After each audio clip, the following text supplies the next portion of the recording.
G'day guys, how you going? This is your online work for this week. I'm just going to have a quick run through so you know all exactly where you stand. Hopefully now guys by this week you'll have done your directed learning from last week. So just to recap what that was, you should have had a little look on the website to find some major events and had a look at the bidding process for those. Secondly, you should have had a little look at the Real New Zealand Festival, which ran last year alongside the Rugby World Cup.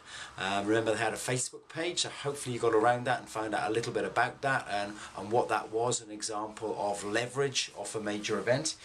And lastly, I wanted you to have a look at that little clip on YouTube that I put a link on there to the Taekwondo Championships, an example of sort of legacy and leverage off that event. So all being well guys, you've had a look at that. For this week, your directed learning for this week, what I want you to do, first of all guys, I'd like you to spend about 15-20 minutes just writing up a small report on Jason Cameron and the GOAT event. So most of you I think went down to the ski trip, down to the snow, will have listened to Jason. Possibly will have had a look by now at the GOAT website. So what I'd like you to do is just to write half a page, 3/4 of a page max, just on Jason, on the GOAT, on the event. Particular reference possibly to health and safety and the stuff that they have to cover there. And I'll be collecting those up next week, so you'll need to hand those in to me next week. So that's the first thing I'm asking you to do. Secondly, what I'd like you to do guys is to, from the library, is to make sure you've got a copy of this, which is our textbook. Now don't forget, share, there's about 7 or 8 copies in the library currently. Managing Sport Facilities and Major Events by Vestaby Catal.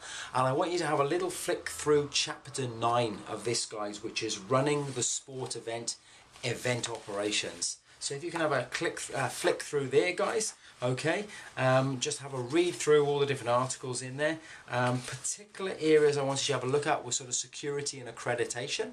Obviously that links in nicely with the Olympics currently at the moment, and also having a little look at special needs as well, and what events have to do to meet their requirements.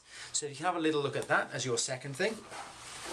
Third thing I'd like you to get you to do is I'm going to put 2 links up to the Major Events New Zealand website. The first one is on leverage and legacy. So what I'm going to get you to do is actually just to have a flick through that. That's the New Zealand website that's set up for all major events across here. Just make sure you've had a flick through or read through of the leverage and legacy part of that. That'll bring all the work we've done over last week and your directed learning to a close. That'll be great. And then next week we've got Megan Cleverly, who basically works with events at Sport Bay of Plenty, coming in to chat to us. And what I'm going to get you to do is just to have a little look at the health and safety part of that website. So again, have a read through the website, make some notes, and it'll inform your work for next week. Hope that's all good. Obviously I'm on email or in the office if you need to clarify anything. Don't hesitate to drop me a line. Hope you have a great week, great weekend, and we'll see you next week. Cheers guys, take care.